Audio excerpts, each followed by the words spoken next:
امت کے اندر دو طبقے پائے جاتے ہیں۔ کتنے طبقے پائے جاتے ہیں؟ دو طبقے پائے جاتے ہیں۔ ایک طبقہ حضرات صحابہ رضی اللہ عنہم اجمعین کی اتنی زیادہ تعریف کرتا ہے، اتنی زیادہ تعریف کرتا ہے کہ اس تعریف کے آڑ میں حضرات اہل بیت کی برائی کرنا شروع کر دیتا ہے۔ یہ حضرات بھی غلط ہیں، اور بعض حضرات وہ ہوتے ہیں جو اہل بیت کی اتنی زیادہ تعریف کرتے ہیں، اتنی زیادہ تعریف کرتے ہیں کہ ان کی تعریف میں حضرات صحابہ کو برا بھلا کہنا شروع کر دیتے ہیں۔ یہ بھی حضرات غلط ہیں۔ اللہ تعالیٰ نے ہمیں امت وسط بنایا ہے، درمیانی امت بنایا ہے۔ وَكَذَلِكَ جَعَلْنَاكُمْ أُمَّةً وَسَطًا، اے اللہ کے نبی، ہم نے آپ کو اور آپ کی امت کو درمیانی امت بنایا ہے، امت وسط بنایا ہے۔ ہم حضرات صحابہ سے بھی محبت کرنے والے ہیں اور حضرات اہل بیت سے بھی محبت کرنے والے ہیں۔ حضرات صحابہ اگر ہماری ایک آنکھ ہیں تو حضرات اہل بیت بھی ہماری دوسری آنکھ ہیں۔ حضرات صحابہ اگر ہمارے دلوں کی دھڑکن ہیں تو حضرات اہل بیت بھی ہمارے دلوں کی دھڑکن ہیں۔ حضرات صحابہ کو اگر ہم اپنی جان مانتے ہیں تو حضرات اہل بیت کو بھی اپنی جان تصور کرتے ہیں۔ حضرات صحابہ اگر ہمارے مغز ہیں، دماغ کی ایک سلوٹ میں بسے ہوئے ہیں، تو حضرات اہل بیت بھی ہماری دماغ کے دوسرے سلوٹ میں بسے ہوئے ہیں۔ ہم صحابہ کو بھی ماننے والے ہیں، ہم اہل بیت کو بھی ماننے والے ہیں۔ ہم صحابہ کی وجہ سے اہل بیت کو برا بھلا نہیں کہتے اور اہل بیت کی وجہ سے صحابہ کو برا بھلا نہیں کہتے، کیونکہ قرآن نے ہمیں یہ پیغام دیا ہے۔ ہم جب صحابہ کے بارے میں قرآن سے معلومات کرتے ہیں تو قرآن یہ اعلان کرتا ہے وَالسَّابِقُونَ الْأَوَّلُونَ مِنَ الْمُهَاجِرِينَ وَالْأَنصَارِ وَالَّذِينَ اتَّبَعُوهُمْ بِإِحْسَانٍ رَضِيَ اللَّهُ عَنْهُمْ وَرَضُوا عَنْهُ وَالسَّابِقُونَ الْأَوَّلُونَ مِنَ الْمُهَاجِرِينَ وَالْأَنصَارِ، جو سبقت کرنے والے انصاری اور مہاجرین صحابہ ہیں، وَالَّذِينَ اتَّبَعُوهُمْ بِإِحْسَانٍ، اور بھلائی کے طریقے پر جنہوں نے حضرات صحابہ کی پیروی کی ہے۔ قرآن یہ گواہی دیتا ہے رضی اللہ عنہم ورضوا عنہ، ایسے حضرات سے، یعنی تمام انصاری صحابہ سے، تمام مہاجرین صحابہ سے اور صحابہ کی پیروی کرنے والوں سے، صحابہ سے محبت کرنے والوں سے اللہ کا یہ پیغام ہوتا ہے۔ اللہ تعالیٰ نے یہ فرمان جاری کیا کہ رضی اللہ عنہم ورضوا عنہ، اللہ ان حضرات سے راضی ہے اور یہ حضرات بھی اللہ سے راضی ہیں۔ رضی اللہ عنہم ورضوا عنہ وأعد لهم جنات تجری تحتها الانہار خالدین فیہا ابدا، اور اللہ تعالیٰ نے ان کے لیے ایسے باغات تیار کر رکھے ہیں جن کے نیچے سے نہریں جاری ہوں گی، اور خالدین فیہا ابدا، اسی کے اندر وہ ہمیشہ ہمیش رہیں گے۔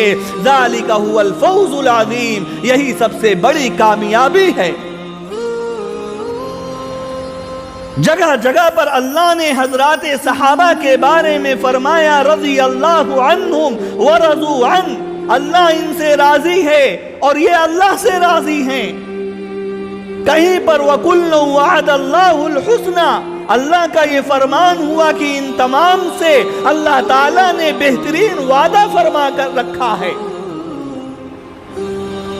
حضرات صحابہ کے بارے میں جب ہم اللہ کے نبی علیہ الصلوۃ والسلام کی احادیث پر غور کرتے ہیں میرے نبی کا فرمان ہوتا ہے اللہ اللہ فی اصحابی، او لوگو میرے صحابہ کے بارے میں اللہ سے ڈرتے رہنا، میرے صحابہ کے بارے میں اللہ سے ڈرتے رہنا، خوف کھاتے رہنا، اللہ اللہ فی اصحابی لا تتخذوہم من بعدی غرضا، او لوگو میرے بعد، میرے پردہ فرما جانے کے بعد تم میرے صحابہ کو گالی اور اسی طرح سے برائی کا ہدف مت بنانا، لا تتخذوہم من بعدی غرضا، تم میرے بعد میرے صحابہ کو برا بھلا مت کہنا، انہیں برائی سے ملقب مت کرنا، لا تتخذوہم من بعدی غرضا۔ آگے اللہ کے نبی نے فرمایا فمن احبہم فبحبی احبہم، جس نے صحابہ سے محبت کیا اس نے میری محبت کرنے کی وجہ سے، مجھ سے محبت کرنے کی وجہ سے صحابہ سے محبت کیا، ومن ابغضہم فببغضی ابغضہم، اور جس نے صحابہ سے نفرت کیا، بغض رکھا، اپنے دل کے اندر حسد رکھا، کینہ رکھا، فرمایا نبی سے بغض کی وجہ سے اس نے حضرات صحابہ سے بغض اور نفرت رکھا۔ اللہ کے نبی علیہ السلام نے فرمایا لا تسبوا اصحابی، میرے صحابہ کو برا بھلا مت کہنا، میرے صحابہ کو گالی مت دینا، میرے صحابہ کو ہدف ملامت مت بنانا۔ قرآن اور اللہ کے نبی کا یہ پیغام ہوتا ہے۔ اور دوسری طرف جب ہم حضرات اہل بیت کا مطالعہ کرتے ہیں، ان کے فضائل کو دیکھتے ہیں، تو ان کے فضائل بھی بے شمار قرآن کے اندر آئے ہیں، احادیث نبویہ کے اندر آئے ہیں۔ لہذا ہم حضرات صحابہ سے بھی محبت کرتے ہیں اور حضرات اہل بیت سے بھی محبت کرتے ہیں۔ حضرات اہل بیت کے بارے میں اللہ تعالیٰ نے قرآن کریم کے اندر فرمایا انما یرید اللہ لیذہب عنکم الرجس اہل البیت ویطہرکم تطہیرا، آج سے اہل بیت کی تمام گندگیوں کو اللہ تعالیٰ نے صاف کر دیا ہے اور اللہ تعالیٰ نے مکمل ان کو بالکل صاف و ستھرا کر دیا ہے۔ حضرات اہل بیت کے بارے میں اللہ کے نبی علیہ السلام جب حج کر کے واپس آ رہے تھے، مکہ اور مدینہ کے درمیان میں ایک جگہ تھی، وہاں پر مقام خم نامی جگہ پر اللہ کے نبی علیہ السلام گئے، وہاں پر ایک کنواں تھا۔ جب مکہ سے اللہ کے نبی علیہ السلام آ رہے تھے تو ایک میدان میں رکتے ہیں اور وہیں پر ایک کنواں تھا جس کا نام خم تھا۔ اس غدیر خم پر اللہ کے نبی علیہ السلام آئے اور وہ اونچی جگہ تھی۔ تمام صحابہ کو اللہ کے نبی نے فرمایا کہ کوئی بھی اپنے خیمے میں الگ سے نماز نہ پڑھے، الگ الگ جماعت کر کے نماز نہ پڑھے، بلکہ سارے صحابہ کو ظہر کی نماز ایک ساتھ پڑھنی ہے۔ تمام صحابہ وہاں پر جمع ہو گئے، تقریباً 30، 40 یا 50 ہزار کا مجمع تھا۔ تمام صحابہ وہاں پر موجود تھے۔